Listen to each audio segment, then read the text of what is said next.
मैं जानता हूं बेटा, उस वक्त जबरदस्ती निकाह करने पर सबसे ज्यादा ज्यादती तो तुम्हारे साथ हुई। तुम तो ऐसे कह रहे हो जैसे ऐना ने तुम्हें माफ कर दिया।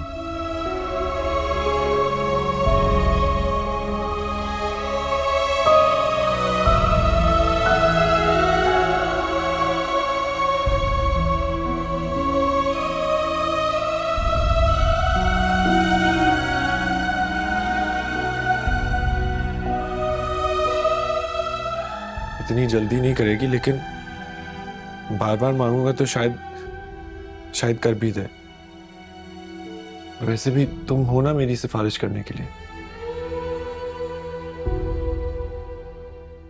ये ऐना का पर्सनल मामला है, उसको जो ठीक लगेगा वो अपनी मर्जी से करेगी।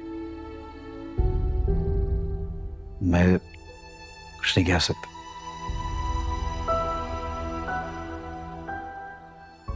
बहरहाल, एक्सक्यूज मी। हमदान बेटा, जी तुमसे कुछ जरूरी बात करना चाहता हूं बेटा। जी कहिए। बेटा, तुम्हारा और ऐना का निकाह जिन हालात में हुआ, मैं वो दर्दनाक याद दोहराना नहीं चाहता हूं। मैं जानता हूं बेटा, उस वक्त जबरदस्ती निकाह करने पर सबसे ज्यादा ज्यादती तो तुम्हारे साथ हुई। लेकिन बेटा, मैं गुस्से में इस कदर अंधा हो गया था कि मैं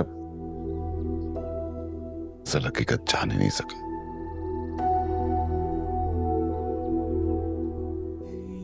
अब पुरानी बातें याद करें क्या फायदा, छोड़ें। लेकिन बेटा, ये तमाम हकीकत जानने के बाद मुझे एक एहसास तो हुआ है कि मैंने अपनी बेटी का हाथ जिसके हाथ में दिया, उसकी तरबियत बहुत अच्छी हुई।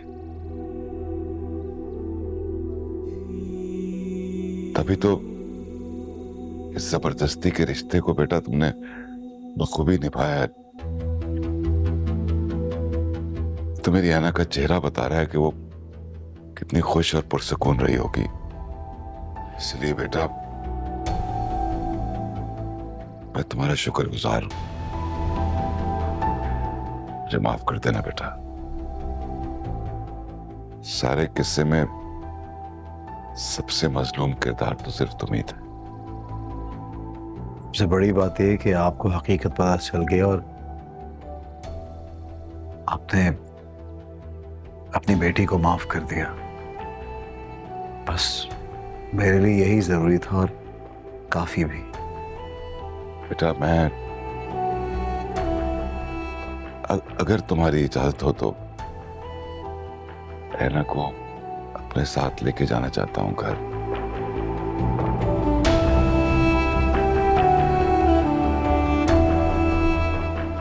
ऐना पे मैंने कोई रोक टोक नहीं की कभी भी। अपनी मर्जी की मालिक है, उसको जो ठीक लगता है उसको वही करना चाहिए।